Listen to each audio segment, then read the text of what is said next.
कृष्णाय वासुदेवाय हरये परमात्मने प्रणतक्लेशनाशाय गोविंदाय नमो नमः। श्रीमद् भागवत रसामृत श्री रामचंद्र डोंगरे जी महाराज द्वारा रचित भागवत रहस्य का नया संस्करण। आज भाग 22 है। आज की कथा वराह नारायण का अवतार। वराह नारायण का अवतार के बारे में आज की कथा है। मैत्रेय जी ने बहुत संपेक्ष में वराह महाराज की कथा सुनाई है। विदुर जी को इससे संतोष नहीं हुआ। बोले कि महाराज, आपने कथा में बहुत संपेक्ष किया। यह कथा विस्तार से सुनने की इच्छा है। यह हिरण्याक्ष कौन था और सृष्टि के प्रारंभ में परमात्मा के साथ युद्ध करने गया, यह धरती रसातल में गई अर्थात क्या हुआ था। वराह नारायण का चरित्र विस्तार पूर्वक और रहस्य के साथ श्रवण करने की इच्छा है।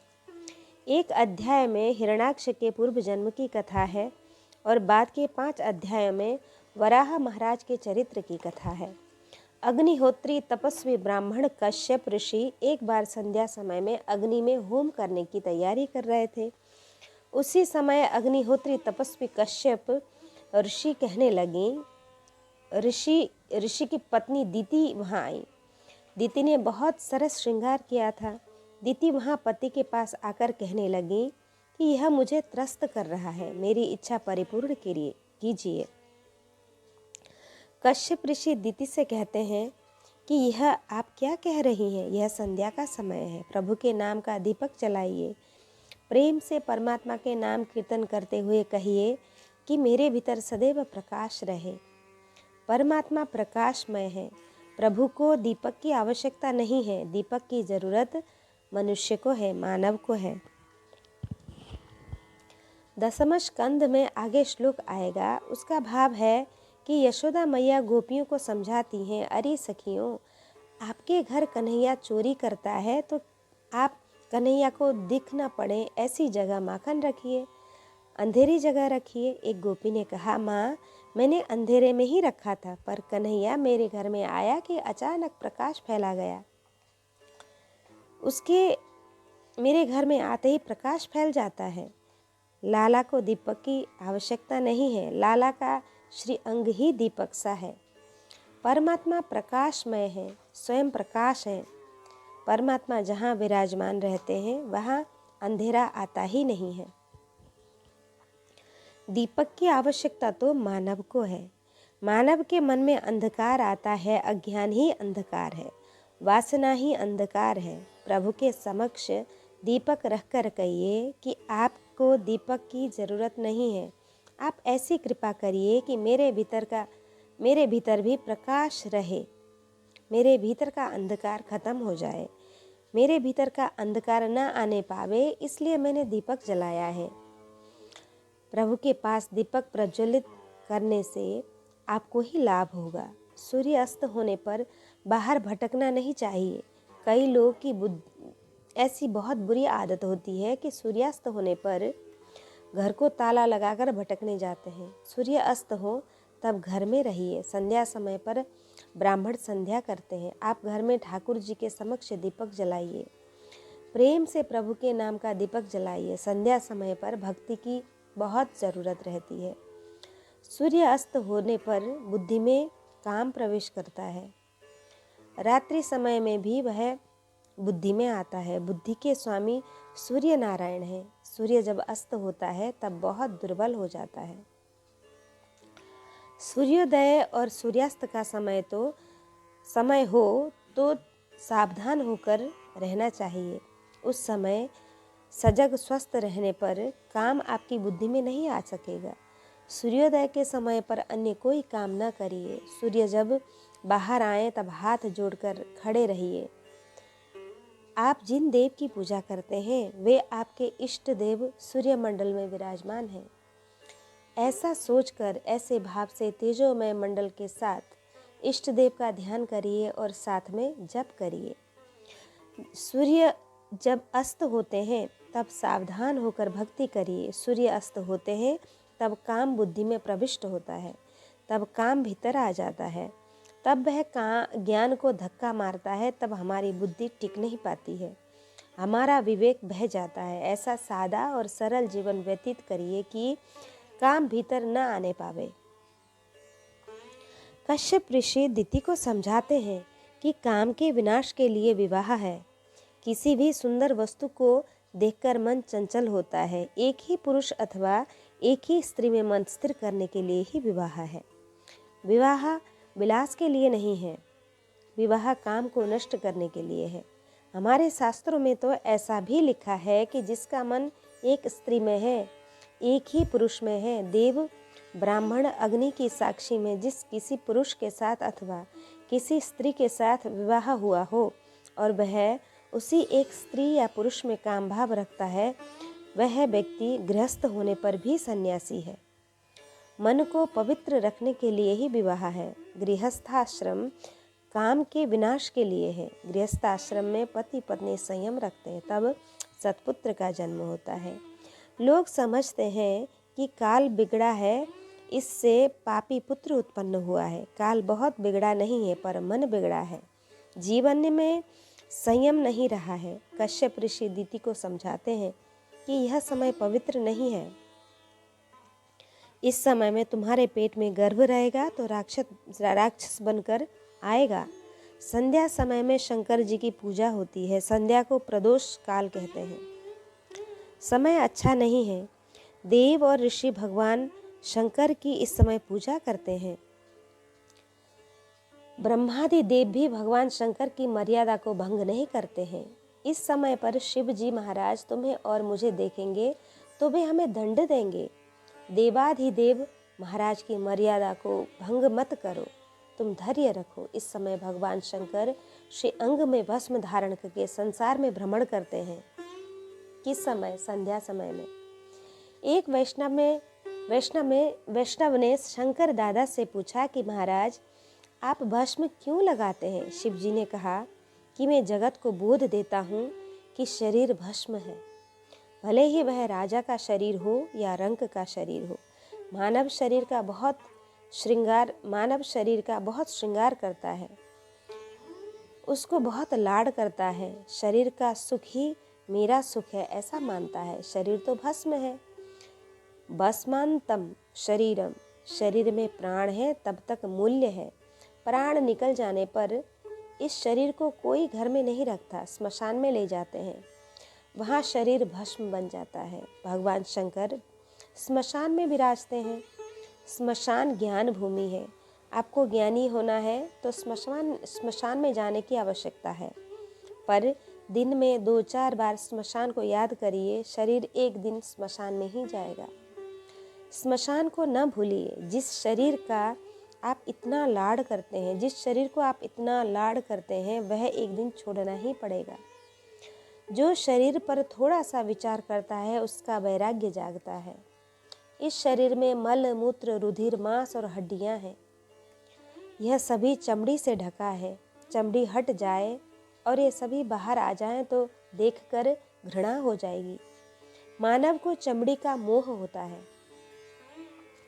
कश्यप ऋषि दिति को समझाते हैं, गृहस्थाश्रम में पति पत्नी संयम रखते हैं तो काम का विनाश करके परमात्मा के चरणों में जाते हैं। श्री कृष्ण मिलन में काम विघ्न लाता है। जीव और ईश्वर दोनों साथ ही होते हैं। ईश्वर जीव को देख सकते हैं पर जीव ईश्वर को नहीं देख पाता। दोनों के बीच एक पर्दा है, उसे ही काम कहते हैं। काम के विनाश के लिए विवाह करना है। कश्यप ऋषि दिति को समझाते हैं, पर दिति नहीं मानती। दिति कामांध मोहांध है। उसने बहुत दुराग्रह किया। जब दिति ने दुराग्रह किया तब अंत में कश्यप ऋषि दिति के दुराग्रह से सम्मत हुए। दिति सगर्भा हुई। सगर्भा दिति को बहुत पश्चाताप हुआ। सोचने लगी कि मैंने बहुत भूल की है। मुझसे उन्होंने कहा पर मैंने उनका कहना नहीं माना। दिति भगवान शंकर की पूजा करती हैं, पतिदेव की सेवा करती हैं। कश्यप ऋषि ने दिति से कहा, देवी समय अच्छा नहीं था, मेरा मन भी अशांत था। तुमने दुराग्रह किया। मुझे दिख रहा है कि तुम्हारे पेट में 2 राक्षस हैं। वे जगत को रुलाएंगे, बहुत त्रस्त करेंगे। पति पत्नी संयम नहीं रखते तब पापी उत्पन्न होता है। कश्यप ऋषि दिति को उलाहना देते हैं कि राक्षस उत्पन्न होंगे, लोगों को त्रस्त करेंगे, तब भगवान प्रकट होकर तुम्हारे पुत्रों को मारेंगे। दिति ने सुना और कहा कि मेरे पुत्र को भगवान मारेंगे, तब इनको अंतिम समय में भगवान के दर्शन होंगे। कश्यप ऋषि ने कहा कि हाँ, दर्शन होंगे। दिति ने कश्यप ऋषि की बहुत सेवा की है। एक दिन कश्यप ऋषि बहुत प्रसन्न हुए और दिति से उन्होंने कहा कि देवी, तुम्हारे 2 पुत्र तो होंगे, वह राक्षस होंगे, पर मैं तुम्हें आशीर्वाद देता हूँ, तुम्हारे पुत्र का पुत्र, तुम्हारा पौत्र महान भगवत भक्त होगा। कश्यप ऋषि ने वरदान दिया है। भगवान महान भगवत भक्त कौन? ठाकुर जी की सेवा पूजा जो करता है वह है साधारण वैष्णव। जिसके संग में आने पर भक्ति का रंग लग जाता है वह है महान वैष्णव। ऐसी भक्ति करिए कि आपके घर के लोगों को भी भक्ति करने की इच्छा हो जाए। आपकी भक्ति सच्ची होगी तो आप लोगों को भी भक्ति का रंग आप लोगों को भी भक्ति का रंग लगेगा। अरे, घर में एक वृद्धा चाय पीने वाली है तो घर में धीरे धीरे चाय का वंश बढ़ेगा। आप भक्ति बराबर करेंगे तो आपके संग में से जो कोई रहेगा उसे भक्ति की इच्छा होगी। देवों को चिंता होने लगी कि दिति के पेट में कौन आया है। देव ब्रह्मलोक में आए और ब्रह्मा जी को वंदन करके कहने लगे कि दिति के पेट में कौन है? कितने दिन बीत गए, अभी तक बच्चा बाहर नहीं आ रहा है। ब्रह्मा जी आदि नारायण परमात्मा का ध्यान करने लगे और उस ध्यान में उन्हें दर्शन हुए। पता लगा कि मेरे नारायण की यह लीला है। प्रभु को किसी तरह स्वार्थ नहीं है। परमात्मा आनंदमय है। जगत के जीवों के कल्याण के लिए ही भगवान लीला करते हैं। दिति के पेट में कौन है, यह अब मेरी समझ में आया है। ब्रह्मा जी देवों को कथा सुनाते हैं। मेरे मानस पुत्र सनक, सनंदन, सनातन और सनत कुमार ऋषियों को प्रवृत्ति धर्म पसंद नहीं आया है, निवृत्ति धर्म पसंद आया है। प्रवृत्ति तो पशु पक्षी भी करते हैं। प्रवृत्ति धर्म का फल है काम, निवृत्ति धर्म का फल है परमात्मा श्री राम। आहा, प्रवृत्ति धर्म का फल है काम, निवृत्ति धर्म का फल है परमात्मा श्री राम। सनकादि ऋषियों ने प्रवृत्ति धर्म का त्याग किया है और पूर्ण निवृत्त ले ली है। हमें परमात्मा से मिलना है, परमात्मा के साथ एक होना है, ऐसा उन्होंने निश्चय किया है। ऋषिगण निवृत्ति धर्म के आचार्य हैं। वे ऐसे निर्विकार हैं कि उनको एक बार देखने वाला भी निर्विकार हो जाता है। एक बार ये बालक मेरे पास आए और कहने लगे, पिताजी, हम सारा संसार जगत देखकर आए हैं, हमें यह जगत में सार नहीं दिख पड़ा। जहाँ देखिए वहाँ काम का ही राज्य है। सभी कामातुर होकर संसार रचते हैं। इस संसार में रहना हमें पसंद नहीं है। हमें इस संसार से अरुचि होती है। संसार काममय है। मानव ऐसा मानता है कि मैं स्वतंत्र हूँ, किंतु मानव स्वतंत्र नहीं है, वह तो काम के अधीन है। काम सभी को मारता है, किसी को नहीं छोड़ता है। सनकादि ऋषियों ने कहा कि हम इस जगत को छोड़कर चले जाएंगे। जगत में कोई ऐसा स्थान है जहाँ काम न हो, जहाँ काल न हो, जहाँ मात्र आनंद ही हो। ये बालक ऐसा कहने लगे। बालक संसार छोड़कर चले जाएं, यह मुझे अच्छा न लगा। मैंने पूछा कि तुम कहाँ कहाँ गए थे? सनत कुमारों ने कहा कि सारा संसार घूमकर आए हैं हम। ब्रह्मा जी ने सारी सृष्टि काममयी बनाई है। ब्रह्मा जी की सारी सृष्टि काममय है। सृष्टि का मूल ही काम है। काम ही संसार है। काम नहीं है तो संसार नहीं है।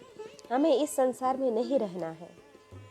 हमें ऐसा स्थान दिखाइए जहाँ काम न हो, जहाँ कभी काल न आ सके। मैंने बालकों से पूछा कि तुम सभी बैकुंठ गए हो? बैकुंठ धाम में काम को प्रवेश नहीं मिलता है। काम रजोगुण का पुत्र है।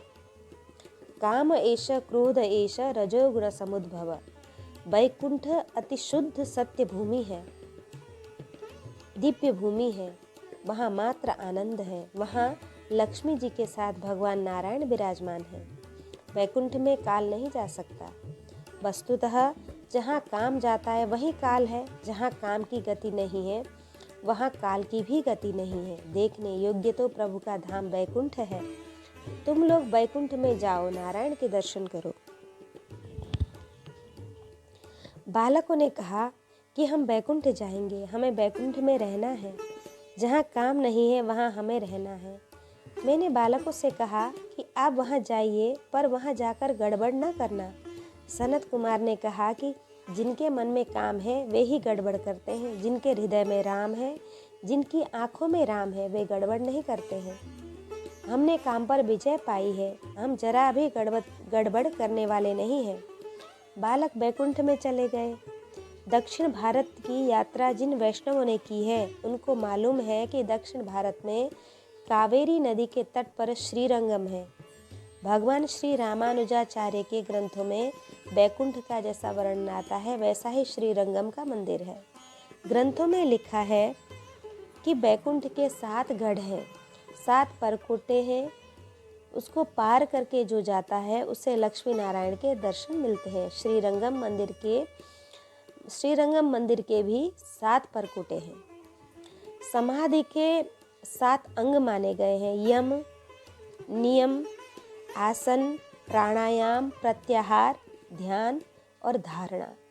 ये 7 अंग सिद्ध करने वाले को परमात्मा के दर्शन होते हैं। आसन पर बैठने की आदत डालिए। जिसका तन स्थिर है, जिसकी आंखें स्थिर हैं, जिसका मन स्थिर होता है, निश्चय करिए कि घंटे 2 घंटे में आसन नहीं बदलूंगा। आंखें स्थिर रखूंगा। मन को स्थिर करना है। आँखों को परमात्मा के स्वरूप में ही स्थिर करना है। इतना कठिन नहीं है, आप कर सकते हैं। घर में श्री ठाकुर जी का स्वरूप रखिए। भगवान को सुंदर श्रृंगार से सजाइए। श्री कृष्ण के स्वरूप में आंखें फंस जाएं तो नैया पार हो जाएगी। मानव को संसार में सौंदर्य दिखाई देता है, इससे मानव संसार की भक्ति करता है। मन को समझाइए कि मेरे प्रभु अति सुंदर है। मन चंचल है, पर आँखों को परमात्मा में स्थिर करके प्रभु के नाम को जप करते रहिए। अपने मन को भक्ति के नियम में बांध कर रखिए। वैष्णव मन को नियम से बांध कर रखते हैं। वे निश्चय करते हैं कि मेरा मन संसार का चिंतन नहीं करेगा। मन पर विश्वास न रखिए, मन दगा दे देता है। मन चंचल है, उसे एक बार भी पाप करने की छूट न दीजिए। मन को भक्ति के नियम से बांध कर रखिए। संकल्प कीजिए कि मेरा नियम है कि मैं संसार का चिंतन नहीं करूँगा। मन पाप करने के लिए नहीं है, मन परमात्मा के ध्यान के लिए है। विवेक से व्यवहार करके भक्ति करने के लिए भगवान ने इंद्रियां दी है। एक आसन पर बैठकर ध्यान करिए। परमात्मा के एक एक अंग का चिंतन करना ध्यान कहलाता है। सर्वांग का चिंतन धारणा है। धीरे धीरे संयम बढ़ाइए। बैकुंठ के 7 दरवाजे हैं। एक एक द्वार में 2-2 पार्षद पहरा देते हैं। भगवान के घर पार्षद भी भगवान की तरह चतुर्भुज हैं। बैकुंठ में विषमता नहीं है। बैकुंठ में भगवान सभी को समान आनंद देते हैं। घर में विषमता न रखिए। व्यवहार में विषमता करनी पड़ती है। व्यवहार में भले ही विषमता रखिए, पर भोजन में कभी भी विषमता न रखिए। कुछ लोग घर में 2-4 प्रकार के चावल बनाते हैं। नौकर के लिए अलग, ब्राह्मण के लिए अलग, सेठ के लिए अलग। सेठ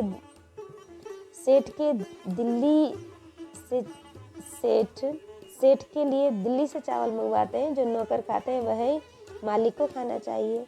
हमारे शास्त्रों में लिखा है कि भोजन में विषमता रखते हैं उन्हें अगले जन्म में पेचिश का रोग होता है। कई माताएं परोसने में बहुत चतुर होती हैं। रसोई घर में ही निश्चित कर लेती हैं कि कौन सी रोटी किसको देनी है। अरे, पेट में जाने पर सभी की विष्ठा होती है। भोजन में जरा भी विषमता न रख करिए, सभी को समान दीजिए। बैकुंठ में विषमता नहीं है। भगवान के पार्षदों के हाथ में शंख, चक्र, गदा, पद्म है। वे भगवान के समान ही है। सनत कुमार बैकुंठ धाम में लक्ष्मी नारायण के दर्शन को तीव्र इच्छा से दौड़ते जाते हैं। संत भगवान के दर्शन के लिए दौड़ते हैं। संत भगवान के दर्शन के लिए दौड़ते हैं। आप भले ही दौड़ कर न जाइए, उस ओर थोड़ा सा चलिए, धीरे धीरे भक्ति बढ़ाइए। संकल्प कीजिए कि मुझे भगवान के चरणों में पहुंचना है, मुझे इस जन्म में भगवान के दर्शन करने हैं।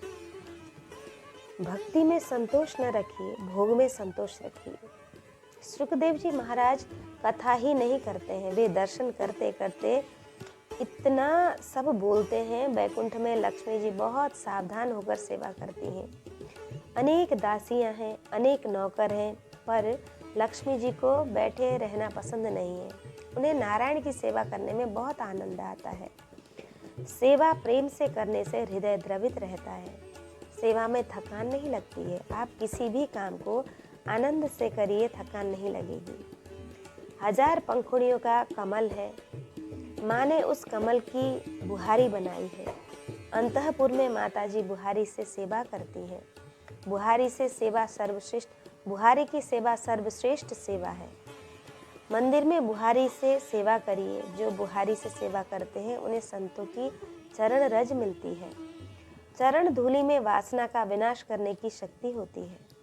माता जी का श्री अंग बहुत कोमल है। बुहारी से सेवा करते करते कमर दुखने लगती है। परिश्रम बहुत हुआ है। वे कमल हाथों में लेकर खड़ी हैं। वहाँ एक खम्भे में अनेक रत्न जटित हैं। रत्नों में माताजी अपना प्रतिबिंब देखती हैं।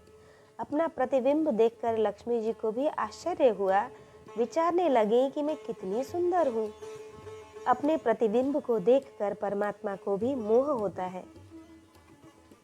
परमात्मा को प्रतिबिंब का दर्शन करना पड़ता है। वैष्णव कितने भाग्यशाली हैं कि बिंब के दर्शन करते हैं। परमात्मा तो अपने प्रतिबिंब को देखते हैं। नंद जी के आंगन में बाल कृष्ण लाल घुटनों के बल चल रहे हैं। तब उन्हें एक स्थान पर अपना प्रतिबिंब दिखाई दिया।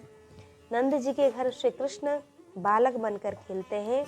वे मानते हैं कि मैं देव नहीं हूँ, परमात्मा नहीं हूँ, बाबा और माँ का बालक हूँ। रत्न में दृष्टि प्रतिबिंब बालक कृष्ण को बहुत आनंद आया। वे प्रतिबिंब को पकड़ने दौड़े। प्रतिबिंब तो कैसे हाथ में आ सकता था? वह बालक के हाथ में नहीं आया। बाल कृष्ण रोने लगे। यशोदा माता दौड़ते दौड़ते बाहर आई और लाला को उन्होंने गोद में उठा लिया है। पूछने लगी, बेटा क्या हुआ? क्या हुआ पुत्र, तुम्हें क्या चाहिए? लाला ने कहा, भीतर एक बालक बैठा है, वह बालक मुझे चाहिए, वह बहुत सुंदर है। माता यशोदा समझाती है, बेटा अंदर बालक नहीं है, यह तुम्हारा ही प्रतिबिंब है। जब प्रतिबिंब के दर्शन से परमात्मा भी शुद्ध बुद्ध भूलते हैं, तब बिंब के दर्शन से वैष्णव देहवान बिसर जाए तो क्या आश्चर्य है। वैष्णव प्रत्यक्ष प्रभु के दर्शन करते हैं और अपने प्रतिबिंब के ही दर्शन कर पाते हैं। सनकादि ऋषि नारायण नारायण कीर्तन करते दौड़ते हैं। आप भी प्रभु के दर्शन करने जब जाएं, तब सनत कुमारों को साथ लेकर जाइए। सनत कुमार 4 हैं। वेदांत के ग्रंथों में वर्णन है कि अंतःकरण के 4 भेद हैं, मन, बुद्धि, चित्त और अहंकार। अंतःकरण जब संसार का चिंतन करता है तब उसे मन कहते हैं। अंतःकरण जब किसी विषय का चिंतन करता है तब उसे बुद्धि कहते हैं। अंतःकरण में मैं अर्थात अहम आता है तब उसे अहंकार कहते हैं, अभिमान कहते हैं। अंतःकरण जब परमात्मा का चिंतन करता है तब उसे चित्त कहते हैं। सनक, सनंदन, सनातन और सनत कुमार क्रमशः इन 4 के स्वामी हैं। मन बुद्धि को शुद्ध करके दर्शन के लिए जाइए। लोग जब दर्शन करने जाते हैं तब प्रायः कपड़े बदल कर जाते हैं, मन को बदल कर नहीं जाते हैं। प्रभु किसी के कपड़े नहीं देखते हैं। आप भी किसी के कपड़े न देखिए। कपड़ों में माया है। सुदामा जी द्वारिकानाथ के दर्शन के लिए गए तब उनके कपड़े साधारण से थे। फटी धोती पहने हुए आए। सुदामा को हृदय से लगाकर प्रभु मिले थे। परमात्मा के दर्शन करने जाएं तब मन, बुद्धि, चित्त और अहंकार इन 4 को शुद्ध करिए। सनत कुमार के साथ सनत कुमारों को साथ ले जाइए। जो प्रत्येक इंद्रिय से ब्रह्मचर्य का पालन करते हैं उनके मन, बुद्धि, चित्त और अहंकार शुद्ध होते हैं। सनत कुमार संयम के स्वरूप हैं। प्रत्येक इंद्रिय का संयम रखकर दर्शन कीजिए। सनत कुमार दौड़ते गए हैं, 6 दरवाजों को पार कर गए वे। नारायण नारायण कीर्तन करते करते दौड़ते हैं। उनकी भावना है कि लक्ष्मी जी हमारी माता है, नारायण हमारे पिता हैं। उनकी आधी आंखें खुली हैं और आधी नेत्र बंद हैं। आंखें खोल दें तो जगत दिखाई पड़े और मन चंचल हो जाए। सनत कुमार शांत भाव के उपासक हैं। उन्हें जगत को देखने की इच्छा नहीं है। देखने योग्य तो श्री नारायण, लक्ष्मी नारायण ही है। उन्हें श्री लक्ष्मी नारायण के मिलन की दर्शन की तीव्र आतुरता है। 7वें द्वार तक आ गए हैं, जहाँ जय और विजय प्रहरी है। ये जय और विजय सनत कुमार को भीतर नहीं जाने देते। सोचते हैं कि ये बालक हैं और हमें पूछते भी नहीं, भीतर चले जा रहे हैं। प्रहरियों ने छड़ी आगे की और कहा, महाराज खड़े रहिए। अब ये जय विजय दर्शन में विलंब कर रहे हैं, प्रतिबंध लगा रहे हैं। प्रतिबंध लगा रहे हैं। ये विघ्न खड़ा कर रहे हैं। तब सनत कुमार को थोड़ा क्रोध आया। सनत कुमार काम पर विजय प्राप्त कर आए हैं, पर आज काम छोटे भाई क्रोध के अधीन हो गए हैं। काम पर विजय पाने वाले क्रोध के अधीन होकर शक्ति का नाश करते हैं। शक्ति का नाश ही पाप है। शक्ति के बिना भक्ति नहीं हो सकती। इन जय विजय को पार करके जाना बहुत कठिन है। बद्री नारायण की यात्रा जिन वैष्णवों ने की है उन्हें मालूम होगा कि विष्णु प्रयाग से आगे जाने पर 2 बड़े बड़े पहाड़ आते हैं, जय और विजय। इन जय विजय को पार करके जो जाते हैं उन्हें नारायण के दर्शन होते हैं। जय विजय पहाड़ को पार करने पर यात्री थक जाते हैं। ये जय विजय भीतर जाने नहीं देते हैं। स्वदेश में प्रतिष्ठा की जय है, परदेश में कीर्ति की ही विजय है। काम का त्याग करने वाले, द्रव्य त्याग करने वाले साधुओं को, ज्ञानी पुरुषों को माया कीर्ति में फंसा कर रखती है। कई साधु ऐसी आकांक्षा रखते हैं कि मेरे बाद मेरा आश्रम चलता रहे, मेरा नाम रहे। अरे, किसी का नाम रहा भी है या तुम्हारा ही रहेगा। नाम रूप मिथ्या है। बड़े बड़े महारथी हो गए, उन्हें कोई याद नहीं करता। प्रभु का नाम, प्रभु का स्वरूप ही सत्य है। माया गृहस्थ को काम सुख में फंसा कर रखती है। साधु संतों को कई बार माया कीर्ति में फंसा कर रखती है। सनत कुमारों ने सोचा कि हम तो अपने माता पिता से मिलने जाते हैं, हमें रोकने वाला कौन है। ये हमारा अपमान कर रहे हैं। ज्ञानी पुरुषों को काम त्रस्त नहीं करता, ज्ञानी पुरुषों को क्रोध त्रस्त करता है। ज्ञानी पुरुष आत्मदृष्टि से दृष्टि को साध्य बनाते हैं। वे किसी के शरीर को नहीं देखते हैं। देखने योग्य यह शरीर नहीं है, देखने योग्य परमात्मा है। जिनकी देह दृष्टि है, काम उन्हें त्रस्त करता है। जो शरीर का चिंतन करता है वह कामाधीन हो जाता है। किसी के शरीर को न देखिए, शरीर में देखने योग्य कुछ भी नहीं है। शरीर सुंदर है, शरीर सरस है, इस कल्पना से ही काम उत्पन्न होता है। शरीर सुंदर नहीं है, शरीर के भीतर का शुद्ध चेतन जीवात्मा सुंदर है। आत्मदृष्टि जिसे साध्य है वह काम के अधीन नहीं है। हाँ, ज्ञानी पुरुष का शत्रु क्रोध है। ज्ञानी पुरुष जहाँ जाते हैं वहाँ उन्हें सम्मान मिलता है, पर अतिमान अच्छा नहीं है। जिन्हें अतिमान मिलता है तब उन्हें अपमान जैसा लगने लगता है। जय विजय अपमान नहीं कर रहे हैं, पर वे इतना ही बोले कि प्रभु की आज्ञा मिल जाए तो आपको फिर प्रवेश मिल जाएगा। आज्ञा के बिना आप कैसे भीतर जा रहे हैं। सनत कुमार को बुरा लगा, उन्हें क्रोध आया। कर्म मार्ग में काम शत्रु है, ज्ञान मार्ग में क्रोध शत्रु है और भक्ति मार्ग में लोभ शत्रु है। कर्म मार्ग में काम शत्रु है, ज्ञान मार्ग में क्रोध शत्रु है और भक्ति मार्ग में लोभ शत्रु है। कश्यप ऋषि कर्मयोगी तपस्वी ब्राह्मण है। पत्नी के निमित्त से वे कामाधीन हुए। काम कर्म मार्ग में शत्रु है, ज्ञान मार्ग में क्रोध शत्रु है। कामेन कर्मनाशम स्यात् क्रोधेन ज्ञान नाशनम। सनत कुमार को आज क्रोध आया है। क्रोध आता है तब आंखें लाल हो जाती हैं। क्रोध चांडाल का स्वरूप है। क्रोध आ जाए तब एक अक्षर भी न बोलिए, मौन रखिए। क्रोध आ जाए तब स्नान करिए। हमारे शास्त्रों में लिखा है कि काम और लोभ से क्रोध भयंकर होता है। काम और लोभ से भी क्रोध ज़्यादा भयंकर होता है। काम कुछ सुख भोगता है, लोभी पैसा इकट्ठा करता है, पर क्रोधी को कुछ नहीं मिलता है। क्रोध करने पर पुण्य का नाश होता है। प्रभु के धाम में वैकुंठ तक पहुँचते हुए संत भी भूल कर जाते हैं। सनत कुमार आज प्रभु के द्वार तक पहुँचे हैं, फिर भी क्रोध के अधीन हुए हैं। कभी आपको ऐसा लगेगा कि अब मैं भक्ति कर रहा हूँ, मुझे क्रोध नहीं आता है, मेरे मन में काम नहीं आता। वास्तव में आपका ऐसा सोचना गलत है। हमारे मन में काम, क्रोध, लोभ सभी विकार है ही। मानव सावधान होकर भक्ति करता है तब तक विकार नहीं दिखाई देते। मानव थोड़ा सा लापरवाह हुआ कि भीतर के विकार बाहर आते हैं। जीवन के अंतिम सांस तक सावधान रहिएगा। सनत कुमार को क्रोध कहाँ से आया? अरे, जो भीतर था वही बाहर आया है। पर विश्वास रखने वालों को मन गड्ढे में डाल देता है। मन पर विश्वास रखने वाले को मन गड्ढे में डाल देता है। महापुरुष मन पर विश्वास नहीं रखते हैं। मन पर वे भक्ति का अंकुश लगाए रखते हैं।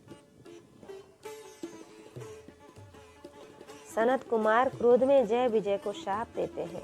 कहते हैं कि तुम क्या समझ रहे हो? हमारी योग्यता न होती तो क्या हम 6 दरवाजे पार कर आ सकते थे?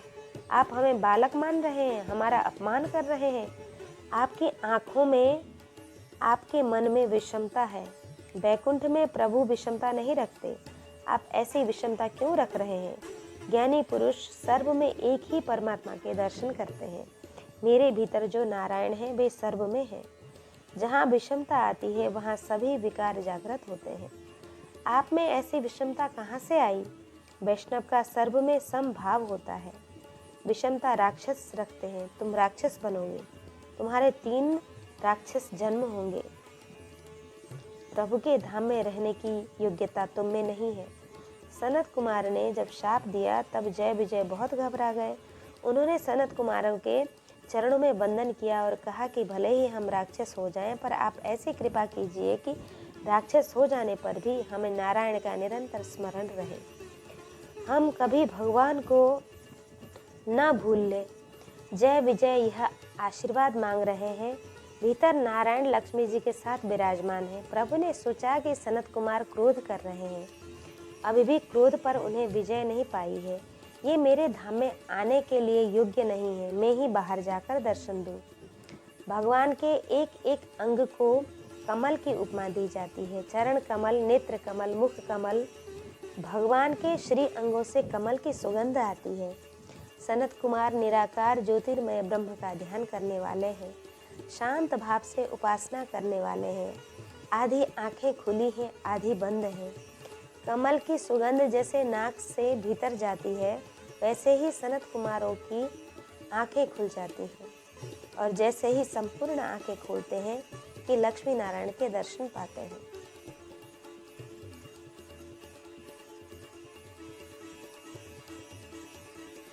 अक्षर ब्रह्म का ध्यान करने वाले को लक्ष्मी नारायण के दर्शन होते हैं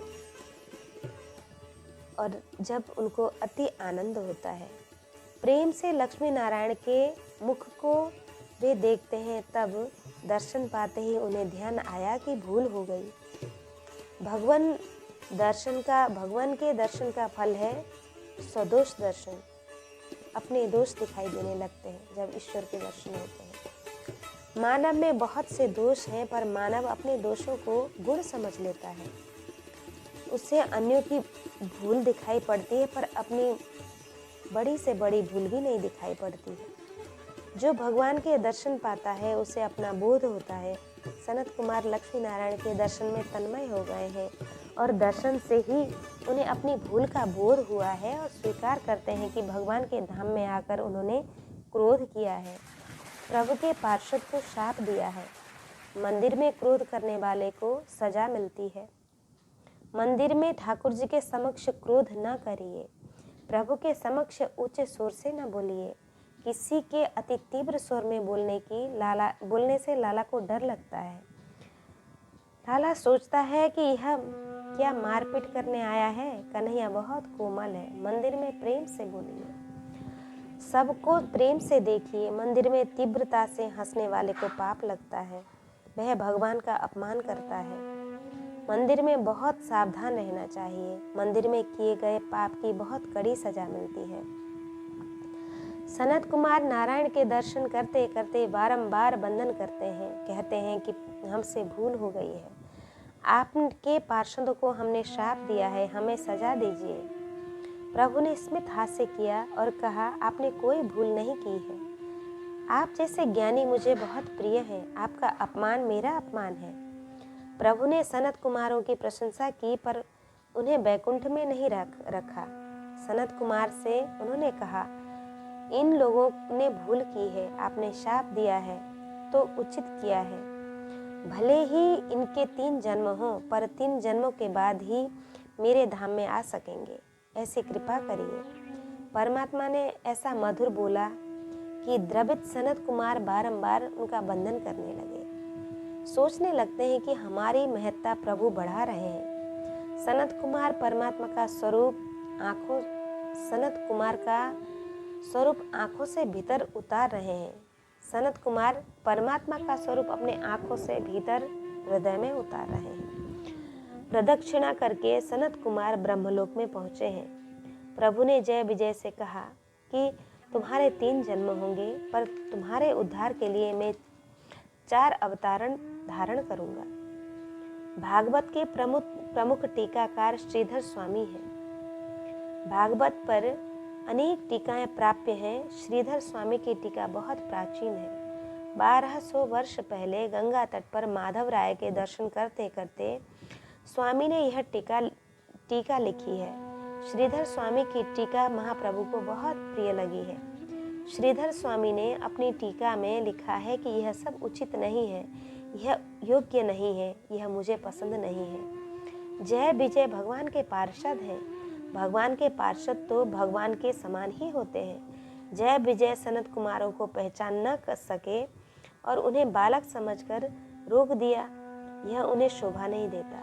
सनत कुमार जैसे ज्ञानी पुरुषों को क्रोध आ जाए और वे जय विजय को शाप दें, यह उचित नहीं है।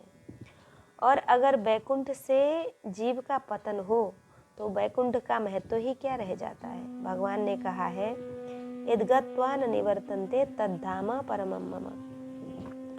जय विजय बैकुंठ के पार्षद हैं, उनका पतन हो और उन्हें जन्म लेना पड़े, यह कुछ उचित नहीं लगता है। प्रभु भी उन्हें इस तरह भेज दें, यह भी योग्य नहीं है। इस लीला में तो ठाकुर जी पर ही दोष आता है। आश्रितों का त्याग नहीं किया जाता है। जय विजय भगवान के आश्रित हैं। प्रभु एक बार जिसे अपनाते हैं उसे त्यागते नहीं हैं।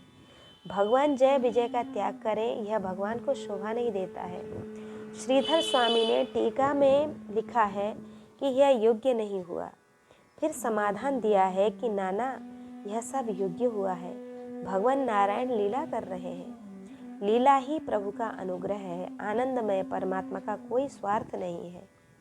जीव को अपनी ओर खींचने के लिए ही प्रभु लीला कर रहे हैं। वे सोचते हैं कि मेरा जीव और मेरा होने पर भी जगत का हुआ है। मेरा होने पर भी वह ऐसा मान रहा है कि मैं स्त्री का हूँ, पुरुष का हूँ। जीव ईश्वर का है, पर वह अपने स्वरूप को भूल रहा है। मेरा जीव मुझसे जुदा हो गया, अलग हो गया है।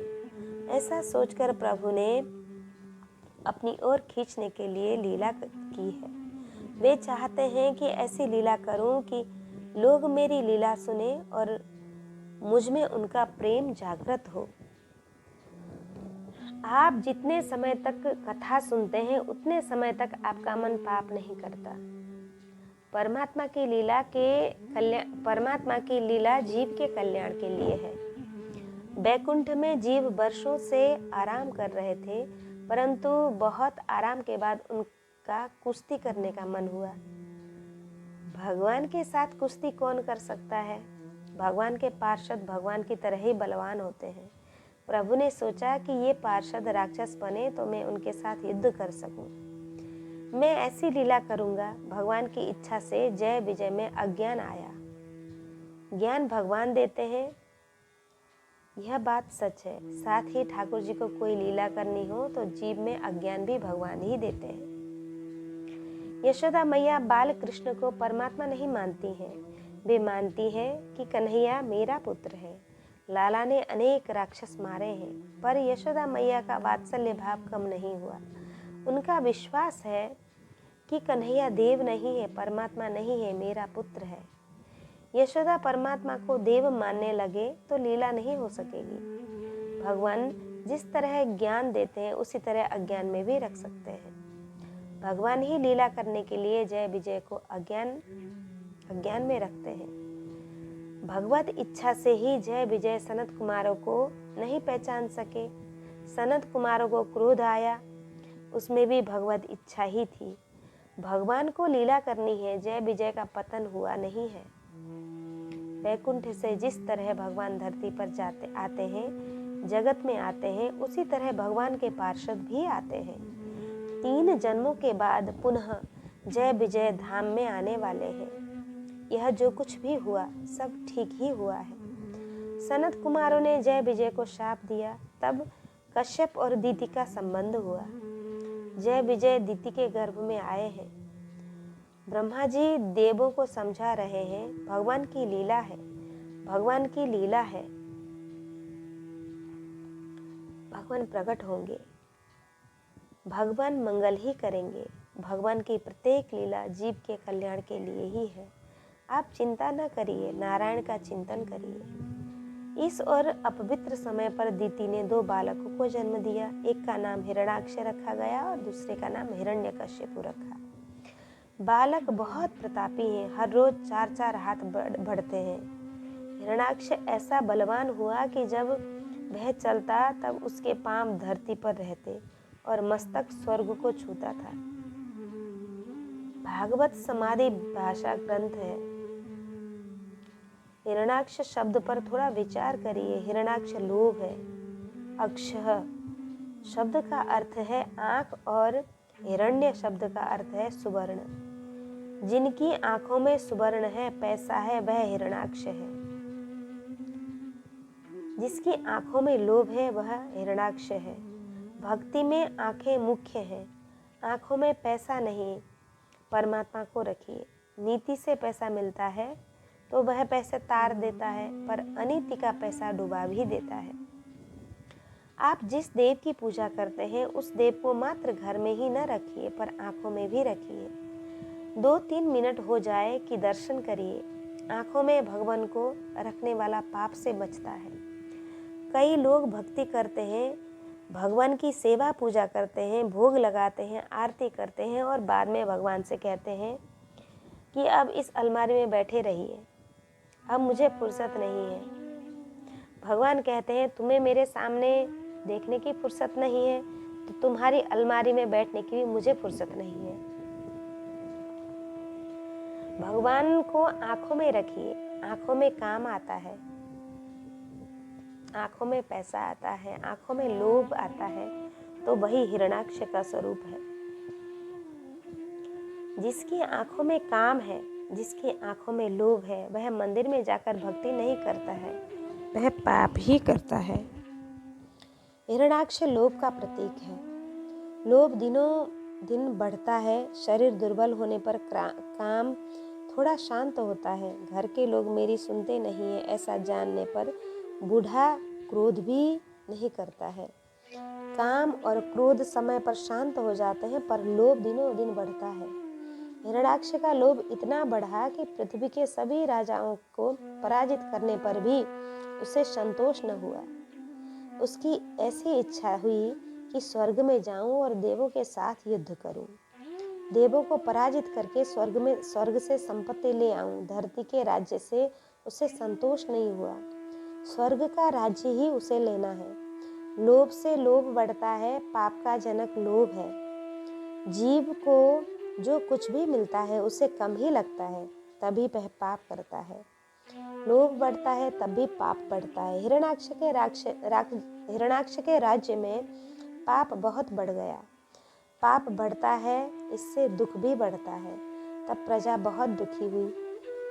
धरती रसातल में फंस गई। देवों ने परमात्मा से प्रार्थना की। भगवान वराह नारायण प्रकट हुए। हिरण्याक्ष वरुण लोक में गया है। वह वरुण देव से युद्ध करने के लिए प्रस्तुत हुआ। वरुण देव ने कहा, सभी देवों के देव परमात्मा वराह स्वरूप धारण कर प्रकट हुए हैं। तुम वराह नारायण से युद्ध करो। हिरण्याक्ष दौड़ता हुआ पहुंचा। वराह नारायण धरती को रसातल से बाहर लेकर आ रहे थे कि दोनों की मुलाकात रास्ते में हो गई। वराह नारायण का स्वरूप देखकर हिरण्याक्ष हंसने लगा। सोचने लगा कि ये तो सुअर दिख रहा है। हिरण्याक्ष हंस रहा है। वराह नारायण की वह निंदा कर रहा है। श्रीधर स्वामी ने हिरण्याक्ष के निंदा पूर्ण शब्दों से स्तुति का अर्थ निकाला है। हिरण्याक्ष अभिमान से कैसा कैसा बोल रहा है, पर वाग्देवी के पति नारायण है। वाग्देवी भगवान की निंदा कभी नहीं कर सकती है। वह सदैव परमात्मा की स्तुति ही करती है। निंदा करने वाले और सुनने वाले दोनों को पाप लगता है। कई निंदा नहीं करते हैं पर सुनते हैं। कई लोगों को निंदा सुनने में बहुत रस आता है। पूछते हैं कि फिर क्या हुआ। निंदा सुनने वाला निंदा करने वाले को प्रेरणा देता है। निंदा सुनना भी बहुत बड़ा पाप है। हिरण्याक्ष परमात्मा के लिए बोला है, वन गोचरः मृगः, अर्थात वन में भटकने वाला सुअर। श्रीधर स्वामी ने उसका अर्थ परिवर्तन करके कहा है, वन जले गोचरः जले शयानः, जल में शयन करने वाले आदि नारायण परमात्मा। योगी मृत्रते सह मृगः, योगी और महापुरुष जिन्हें खोजते हैं वे यही कहते हैं वराह नारायण। जिनका संस्कृत का ज्ञान ठीक है उसे श्रीधर स्वामी के भाव में आनंद आता है। श्रीधर स्वामी ने शब्दों से दिव्य भाव प्रकट किया है। हिरण्याक्ष और वराह नारायण का युद्ध हुआ है। युद्ध की कथा बहुत कही है। परमात्मा ने हिरण्याक्ष से बहुत खेल करवाया। ब्रह्मादिक देव प्रार्थना करते हैं कि अब इस दुष्ट का उद्धार करिए। नारायण हिरण्याक्ष के गले के ऊपर मुष्टि प्रहार करते हैं, तब हिरण्याक्ष रुधिर उगलने लगता है। हिरण्याक्ष नीचे गिर पड़ा। तभी देव गंधर्वों ने वराह नारायण की जय जयकार करके पुष्प वृष्टि बरसाया। हिरण्याक्ष का प्रभु ने उद्धार किया। प्रभु ने धरती को जल में स्थापना की। मनु महाराज को उन्होंने धरती का राज्य दिया और कहा कि प्रजा को सुखी तथा प्रसन्न रखने के लिए राजा का सिंहासन है, आप प्रजा को सुखी रखिए। वराह नारायण वैकुंठ चले गए। मनु महाराज मानव समाज के नेता हैं। मनु महाराज ने समाज की सेवा में संपत्ति का सदुपयोग करने की प्रेरणा दी है। इन वराह नारायण की कथा सुनने पर इस कथा का मनन करना चाहिए। सुखदेव जी राजर्षि को सावधान करते हैं कि हिरण्याक्ष लोभ है, वराह नारायण संतोष का स्वरूप है। संतोष से लोभ को मारिए। भोजन में संतोष मानिए। सोचिए कि आज तक मैंने खाया। जिसे भोजन में संतोष नहीं है वह पाप करता है। वह जिस किसी के हाथ का खाता है, जो भी मिले खाता है। संपत्ति में संतोष मानिए। संसार सुख में संतोष मानिए। स्वीकार कीजिए कि प्रभु ने योग्यता से अधिक मुझे दिया है तथा मैं बहुत सुखी हूँ। संपत्ति में, संसार सुख में जिसे संतोष है, वही लोभ को मार सकता है और उसी का पाप रुक जाता है। पाप होते हैं लोभ से। मानव को जो मिलता है वह कम ही लगता है। कई लोग ऐसा मानते हैं कि प्रभु ने पड़ोसी को बहुत दिया है, इतना मुझे नहीं दिया है। ऐसा नहीं है। भगवान अति उदार है, मानव की योग्यता से अधिक ही देते हैं। प्राप्त स्थिति में संतोष मानिए, संतोष नहीं है तो पाप होंगे। लोग भक्ति करते हैं पर पाप भी करते हैं। लोग मनुष्य भक्ति करते हैं पर पाप भी करते हैं। पाप छोड़कर भक्ति करिए, भक्ति में बहुत आनंद आएगा। आप अधिक भक्ति नहीं करते हैं तो चिंता नहीं है, पर आप सावधान रहिए कि आपके आंखों में काम ना आने पाए। आपका मन पाप करे। मानव आंखों से पाप करता है, मानव मन से बहुत पाप करता है। आंखें पाप करने के लिए नहीं है, आंखें भक्ति के लिए है। आंखों में काम आता है तो जीवन बिगड़ता है। जिसकी आंखों में काम है वह राक्षस है। जगत के स्त्री पुरुष को निष्काम भाव से अर्थात लक्ष्मी नारायण के भाव से, भगवत भाव से देखिए। आपका मन काम में प्रवृत्त न हो, इसके लिए जागृत रहिए, जागते रहिए। पाप छोड़ना ही महान पुण्य है। इंद्रियों में भक्ति रस भरिए, इंद्रियां शुद्ध होंगी। जब भक्ति रस स्थायी होगा। ग्रंथों में लिखा है कि सिंहनी का दूध सुवर्ण पात्र में ही टिकता है। सिंहनी के दूध में इतनी शक्ति रहती है कि चांदी या पीतल के बर्तन में छेद करके बाहर निकल जाता है।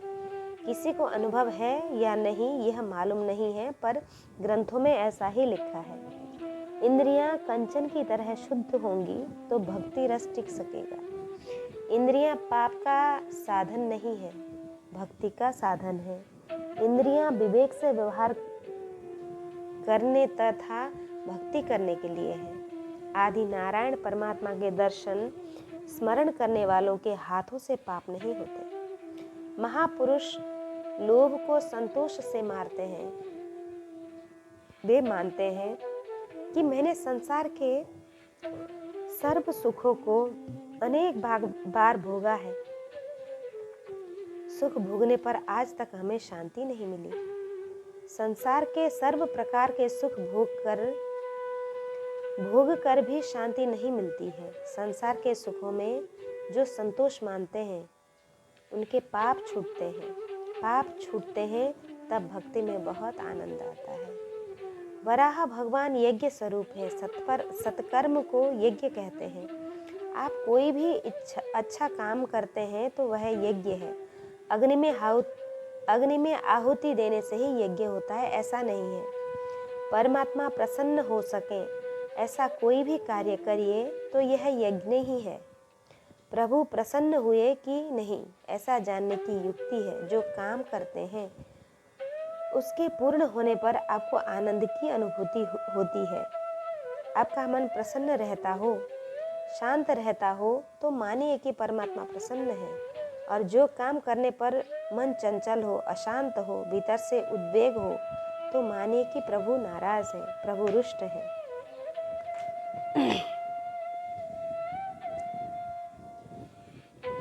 तन को तथा मन को सत्कर्म में व्यस्त रखिए। मन को अवकाश न दीजिए। मन को जब अवकाश मिलता है तब मन अनुचित बातों में पड़ा रहता है, वही सोचता रहता है। निवृत्ति के समय में मन पाप करता है। अपने तन को, मन को सत्कर्म में रखिए। एक सत्कर्म पूरा हो जाए तो दूसरे को प्रारंभ करिए, दूसरे के बाद तीसरा करिए। सत्कर्म करने पर जब अतिशय थकान आ जाए तब आराम कीजिए। थकान ना हो और आराम कर रहे हैं तो अच्छा नहीं है, आराम हराम है। परोपकार में शरीर को कष्ट दीजिए। परमात्मा का ध्यान करिए, प्रभु के नाम का जप करिए, किसी पवित्र ग्रंथ का पठन करिए। सत्कर्म करते हुए जब भीतर से मन को मन शुद्ध हो जाता है तब भीतर से ज्ञान प्रस्फुटित होता है। बर्तन पर जैसे काई लग जाती है वैसे मन पर काई लग गई है। एक बार, दो बार, 4 बार मांजने पर भी बर्तन उज्जवल नहीं होता है, उसे अनेक बार मांजना पड़ता है। इस मन पर अनेक जन्मों की वासनाओं की काई जम गई है। मन बहुत बिगड़ा हुआ मन है। इस मन को किसी भी सत्कर्म में व्यस्त रखिए, निरंतर सत्कर्म करते रहिए। सत्कर्म में संतोष न रखिए। सत्कर्म करते हैं तो उसमें संतोष न रखिए, उसमें लोभ न रखिए। भोजन में संतोष रखिए, संसार सुख में संतोष रखिए, संपत्ति में संतोष मानिए, पर सत्कर्म में लोभ रखिए। सत्कर्म करने की इच्छा बहुतों की होती है पर उनसे सत्कर्म नहीं होता। मन के विचार मन में ही रह जाते हैं, वह सत्कर्म नहीं कर पाता। काल उसे पकड़ने आता है। सत्कर्म में विघ्न करने वाला हिरण्याक्ष है। हिरण्याक्ष लोभ का प्रतीक है, वह लोभ का स्वरूप है। लोभ है, लोभ मानव को सत्कर्म करने से रोकता है। द्रव्य का लोभ, कीर्ति का लोभ, किसी लौकिक सुख भोगने का लोभ मानव के सत्कर्म में विघ्न खड़ा कर देता है। लोभ को संतोष से मारिए। जिसे संतोष है वह पाप नहीं करता है। मन को बार बार समझाइए कि मेरी योग्यता से अधिक प्रभु ने मुझे दिया है। धन को धर्म की मर्यादा में रखिए। अर्थ मनर्थ भावय नित्यम। धर्म की मर्यादा के विरुद्ध जाने वाला धन मन को बिगाड़ता है। लोभ पाप करता है, लोभ मरता है, तभी पाप बंद होते हैं, तब भी भक्ति में आनंद आता है। जिन इंद्रियों से भक्ति करनी है उनसे पाप नहीं किया जाता। आँखों से जो पाप करते हैं वे मंदिर में जाने पर शांति से दर्शन नहीं कर पाते हैं, वहाँ भी वे पाप ही करते हैं, पाप ही करेंगे। प्रभु ने इंद्रियों को पाप करने के लिए नहीं बनाया है। इंद्रियां व्यवहार का काम विवेक से करके भक्ति करने के लिए दी गई हैं। इंद्रियां व्यवहार का काम विवेक से करके भक्ति करने के लिए दी गई हैं। इंद्रियों को शुद्ध रखिए। वराह नारायण की कथा सुनने के पश्चात उस पर मनन कीजिए। इस परम पवित्र वराह नारायण की कथा का जो वक्ता प्रेम से वर्णन करता है तथा जो श्रोता श्रद्धा भक्ति से इसको श्रवण करते हैं, उनके अनेक अनेक पाप विनष्ट होते हैं। वक्ता श्रोताओं को भगवान श्री कृष्ण के चरणों में अनन्य भक्ति प्राप्त होती है। तृतीय स्कंध में 2 प्रकरण आते हैं। पूर्व मीमांसा प्रकरण और उत्तर मीमांसा प्रकरण में वराह नारायण की कथा है। एक प्रकरण समाप्त हुआ। तृतीय स्कंध का तीसरा प्रकरण अब शुरू होता है।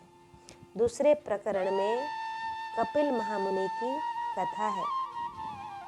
आज के लिए कथा यहाँ विश्राम लेती है। आज वराह नारायण का अवतार की कथा हमने सुनी। आज की कथा यहीं विश्राम। कृष्णाय वासुदेवाय हरये परमात्मने प्रणतक्लेशनाशाय गोविंदाय नमो नमः। श्री भागवत भगवान की जय। श्री सुखदेव जी महाराज की जय। श्री परीक्षित महाराज की जय। श्री आनंद कंद भगवान